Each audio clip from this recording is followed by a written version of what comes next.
Press meat আমি অনুষ্ঠিত কৰিছোঁ। ইয়াৰ মুখ্য উদ্দেশ্য হৈছে যে এই যিটো আমাৰ সমস্যা, গাৰ্হস্থ্য সমস্যা, যিটো ডমেষ্টিক ভাইলেঞ্চ, এইটো যাতে মিডিয়াৰ মিডিয়াই হওক বা প্ৰিণ্ট মিডিয়াই হওক, সকলোৰে জৰিয়তে যাতে বহল প্ৰসাৰ হয়, সকলো এই আমাৰ এই যিটো সমস্যা সেইটোৰ বিষয়ে যাতে সজাগ হয়, আৰু যাতে আমি অনাগত দিনকেইটাত আহি থকা দিনবিলাকত এই সমস্যাবিলাক যাতে লাঘৱ হ'ব পাৰোঁ, আৰু সেই প্ৰেছ মিডিয়াৰ জৰিয়তে আমি সেই এটা প্ৰচাৰ কৰিবৰ কাৰণে আজি প্ৰেছ মিটটো আৰম্ভ কৰা হৈছে।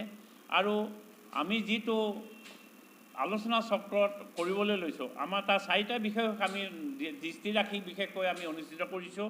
এটা হ'ল সামূহিক সজাগতা, মানসিক পৰিৱৰ্তন আৰু সমাজ ব্যৱস্থা, লগতে আইনৰ দ্বাৰা সুৰক্ষা, আইন প্ৰণয়ন আৰু প্ৰয়োগ, সামাজিক সুৰক্ষা আৰু পুলিচ বিভাগৰ দায়বদ্ধতা, লগতে সংবাদ মাধ্যমৰ ভূমিকা।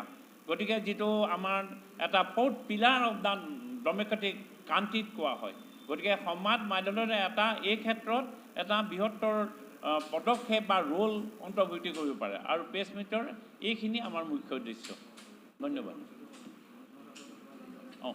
এই আলোচনা কক্ষ আমাৰ 2 দিন হ'ব, আৰু এই অনুষ্ঠানটো হ'ব PWD কনভেনশ্যন আৰু ট্ৰেইনিং হল, ছেক্ৰেটেৰিয়েট ৰোড, দিছপুৰত হ'ব। আৰু আমাৰ এই 2দিনীয়া কৰ্মশালাত আমি বিভিন্ন বিভাগৰ পৰা আইন বিশেষজ্ঞ, হাইকোৰ্টৰ এডভকেট, পুলিচৰ কমিশ্যনাৰ, তাৰপিছতে আমি বিভিন্ন সমাজ বিভাগৰ লগত জড়িত বা এই বিষয়টোৰ লগত জড়িত বিষয়াসকলক আমি নিমন্ত্ৰণ কৰি তেখেতলোকৰ জৰিয়তে আমাৰ যিখিনি সমস্যা আছে সেইখিনি জনাবৰ কাৰণে, লগতে এটা মুকলি আলোচনা কৰি পেলাই যাতে আমি সমস্যা ভৱিষ্যতৰ কাৰ্যপন্থা আমি ল'ব পাৰোঁ, এই আলোচনা চক্ৰৰ আমাৰ মুখ্য উদ্দেশ্য।